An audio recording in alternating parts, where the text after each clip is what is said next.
وبارك عليه وعلى آله. Di tempat masjidnya Rasulullah SAW. Di sana ada satu tiang yang menjadi kenangan setiap masa, disebut tiang taubat, di mana ada 3 sahabat Nabi Sallallahu Alaihi Wasallam yang selalu beberapa bulan tidak pernah tidur dan makan dan minum dan berteman karena merasa dosanya sangat berat. Maka tatkala yang bertiga ini datang ke satu tempat, yaitu tiang itu, Allah Ta'ala menurunkan ayat bahwa yang 3 itu adalah diampuni dan dimaafkan segala dosa dan kesalahannya. Sayyidianya bagi orang yang berada di masjidnya Rasulullah, dia minta ampun kepada Allah di dekat tiang taubat itu. Firman Allah Ta'ala, wa 'ala thalathatil ladzina khulifu. 3 orang sahabat yang diterima taubatnya. Di sana lagi ada satu tiang yang setiap kali baginda kekasihku Rasulullah SAW dan kerinduanku ini, ya Rasulullah, beliau selalu bersandeng-sandeng menghadap akan tamu-tamu yang datang kepadanya, yaitu di samping pintu rumahnya anak kandungnya Fatimah Zahra al-Batul. Maka kalau kita ke sana, marilah kita menuju tiang itu dan kita menghadirkan serasa Rasulullah bersandar di sana, dan kita datang membawa dosa yang banyak ke sana, memohon kepada Rasulullah supaya memberi syafaat atau mendoakan kepada Allah agar supaya dosa-dosa kita ini dibersihkan Allah Ta'ala sampai akhir umur. Di sana terdapat lagi ada sejarah sahabat Nabi Sallallahu Alaihi Wasallam yang ratusan orang yang dipimpin, dikepalai oleh Abu Hurairah radhiyallahu anhu. Satu jamaah rombongan daripada sahabatnya yang tidak menghendaki dunia dan akhirat, tetapi menghendaki Allah dan Rasulnya sahaja. Rombongan Abu Hurairah tidak ikut kerja dunia dan kerja akhirat, tidak mengharapkan surga lepas neraka, tapi semata-mata karena rindu kepada Allah Subhanahu wa Ta'ala. Apabila ada Rasulullah SAW diberi orang minuman, susu dan lainnya, maka Rasulullah memanggil, ya Abu Hurairah, bawalah teman-temanmu semua ke depan tuh. Setelah berkumpul di depan Al-Habib Sallallahu Alaihi Wasallam, susu yang segelas kecil ini diserahkan kepada Abu Hurairah radhiyallahu anhu, yang mana semuanya hampir meninggal dunia karena lapar.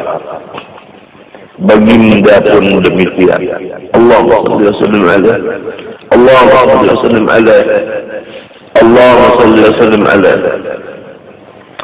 Tatkala itu Rasulullah memanggil Abu Hurairah dan menyerahkan segelas cangkir susu itu untuk dibagi-bagikan kepada sahabat-sahabat yang lain lebih dahulu. sebelum Abu Hurairah dan dirinya Rasulullah SAW minum. Maka Abu Hurairah mengambil akan itu gelas dan Sallallahu Alaihi Wasallam yang luar biasa wanginya tangan Rasulullah.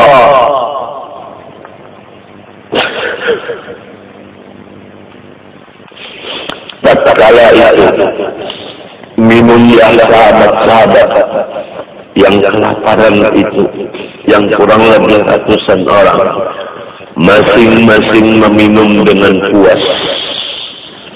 Abu Hurairah melihat, tatkala selesai satu meminum, maka susu itu tidak ada kurang sedikit pun. Allahumma shalli wa sallim alaihi. Sampai gilirannya Rasulullah dengan Abu Hurairah. Maka Abu Hurairah berkata kepada Rasulullah, "Ya kasih dan kerinduanku Rasulullah, hai seorang yang tidak ada di hatiku selain daripadanya, hai orang yang di depanku ini, minumlah senantiasa. Anak-anakku semua, perhatikanlah bagaimana cintanya Rasulullah kepada umatnya. Dia mementingkan umatnya lebih dahulu kenyang, walaupun dia di dalam lapar yang bersangatan." Allahumma shalli wa sallim alaihi wa ala.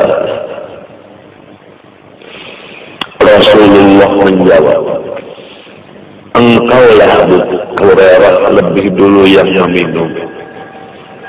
Nanti sesudah engkau puas, maka sisanya insya Allah saya akan meminum bekas kalian dan bekas cangkir kalian dan bekas lidah kalian itu."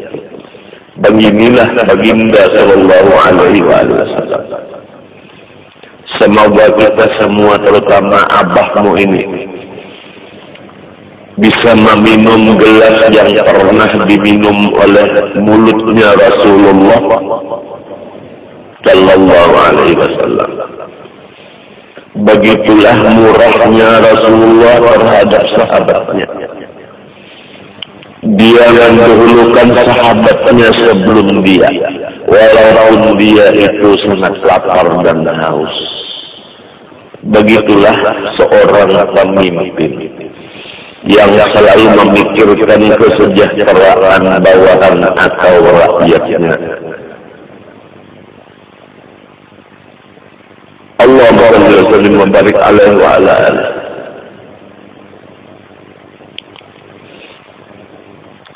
Tatkala Abu Hurairah mulai meminum sambil mencocorkan dua air matanya, Rasulullah bersabda, "Tambah."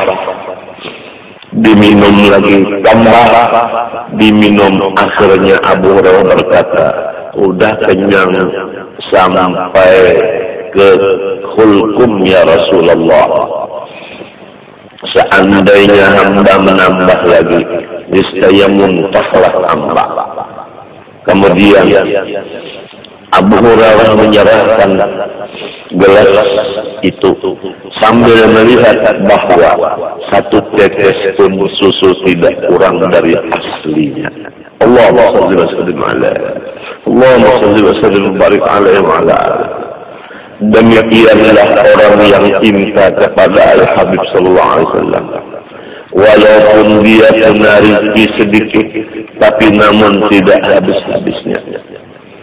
Walaupun dia punya ilmu sedikit, tapi namun berkahnya selalu sangat banyak. Walaupun dia punya ibadah dan wirid sedikit, tapi namun pahalanya luar biasa banyaknya. Maka Allah, sebab itu kita mohon kepada Allah agar supaya Allah memenuhi hati kita cinta kepadanya dan kepada Al-Habib sallallahu alaihi wasallam.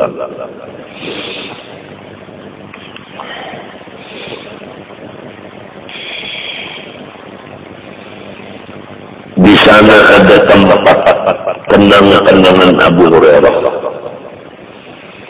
Di sana lagi kita lihat ada pintu masuk yang disebut pintu rumah Siti Fatimah Zahra, yang mana baginda Rasulullah SAW sering keluar masuk dari pintu itu. Maka hendaklah orang yang datang ke sana itu membayangkan bahwa Rasulullah keluar masuk di pintu ini sambil membaca salawat dan meminta syafaat. Ringkasnya, hai anakku, di tempat Madinah itu sangat banyak tempat yang mempunyai berkah dan mustajab segala doa. Semoga anak-anakku semua sebelum dipanggil Allah sempat menziarahi Rasulullah SAW dan mengerjakan haji dan umrah. Amin Allahumma amin.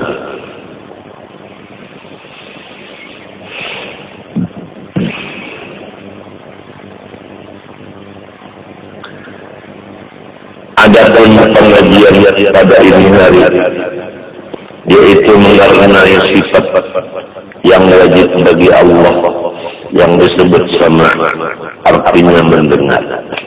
Maka mustahil tuli kita bersyukur kepada Allah bahwa Tuhan kita Allah senantiasa mendengar.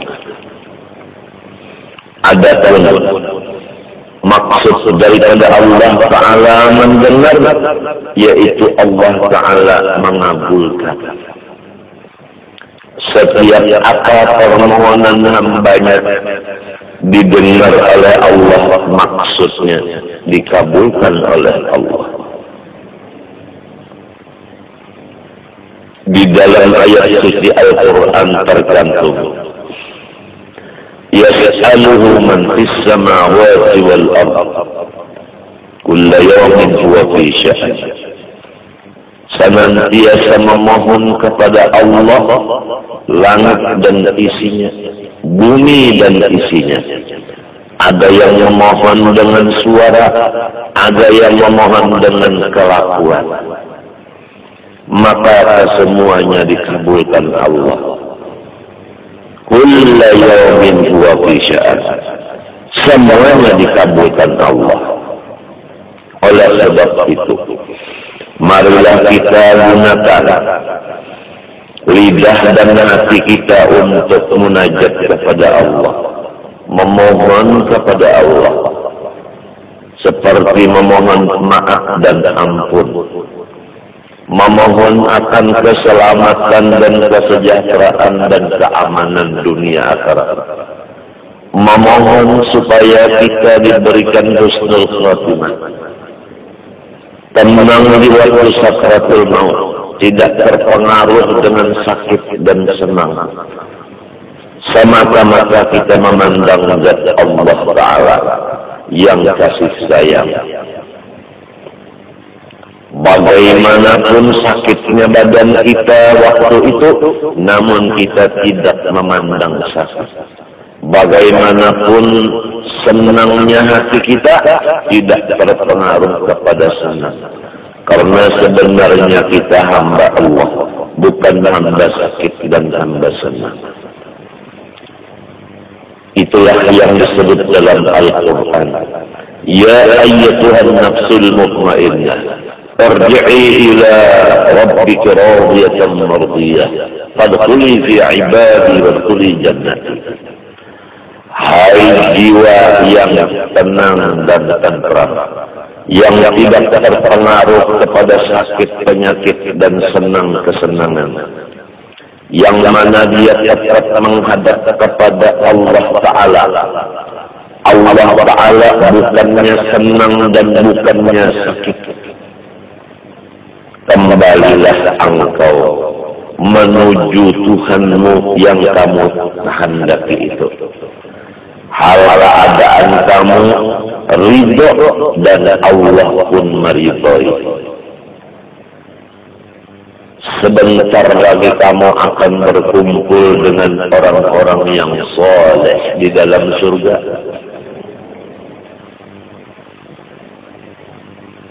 Fadkhuli salam.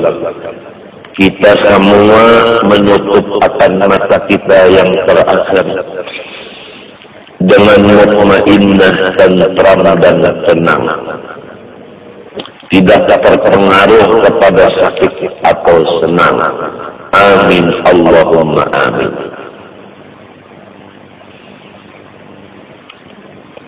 Dan semoga kita di dalam kubur menunggu-nunggu akan hari kiamat utuh dan tetap tidak hancur.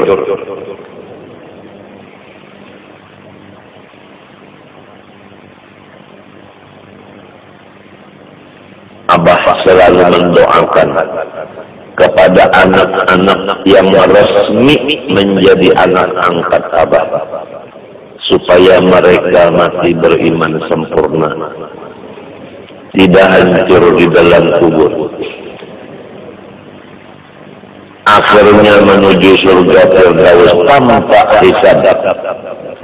Begitu dia membuka mata dari kubur, udah ada dalam surga Firdaus. Tidak tahu padang mahsyar, tidak tahu hisab dan timbangan, tidak tahu titian siratal mustaqim. Inilah doa Abah senantiasa untuk diri Abah dan anak angkat Abah yang resmi. Adapun masalah anak angkat, ini adalah terjadi dari seorang sahabat yang bernama Zaid bin Harithah. Dia minta akui kepada Rasulullah menjadi anaknya. Maka Rasulullah SAW mengabulkan dengan izin Allah Ta'ala. Apabila orang menjadi anak angkatnya Rasulullah, maka orang itu bersama-sama Rasulullah. Dengan dalil yang jelas dalam Al-Quran, alhaqna bihim dzurriyyatahum, kami akan mengumpulkan satu tempat bagi dzurriyyat mereka dengan ayahanda mereka. Menurut tafsir, dzurriyyat terbagi dua. Ada dzurriyyat nasab, yaitu anak kandung, cucu kandung dan terus-terusan. Yang kedua adalah anak sahabat, yaitu anak angkat. Masalah mengangkat kuitan dan mengangkat anak ini memang ada terjadi di dalam Al-Quran, dan riwayat asalnya Sayyidina Zaid bin Harithah dengan Al-Habib Sallallahu Alaihi Wasallam. Sangatlah bahagia dan untung dan bersyukur bagi orang-orang yang selalu menjadi anak angkatnya wali-waliullah.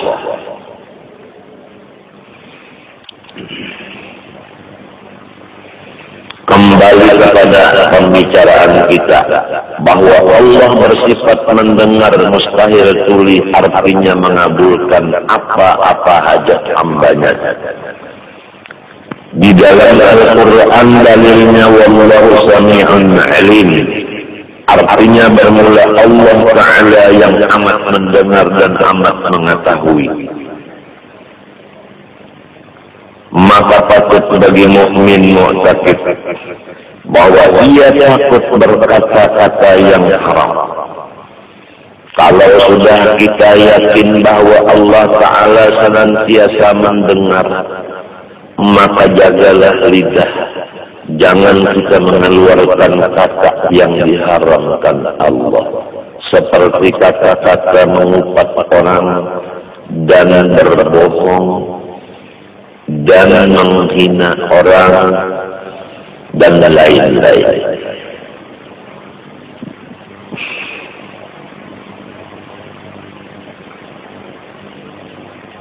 Kata-kata bohong itu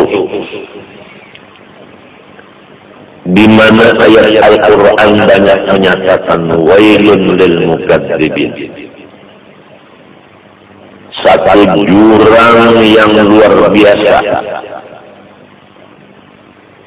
penuh dengan siksa di dalam neraka jahanam, disiapkan Allah untuk orang-orang yang berkata bohong.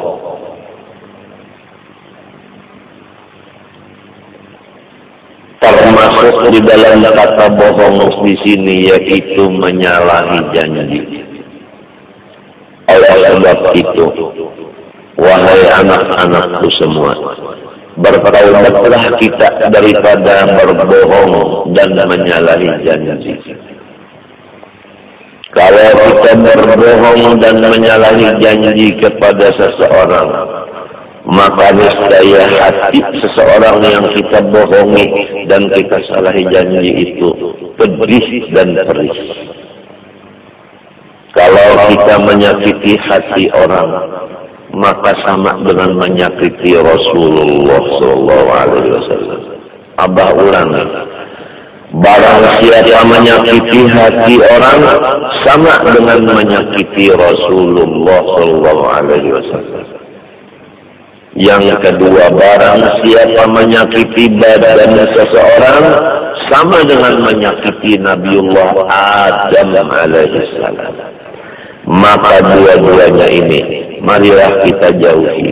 Jangan menyakiti badan orang dan jangan menyakiti hati orang.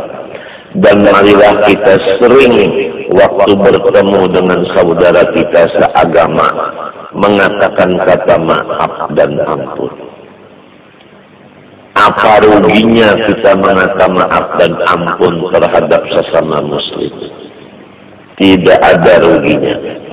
Bahkan di sanalah letaknya ridho Allah Subhanahu wa Ta'ala dan ridho makhluknya.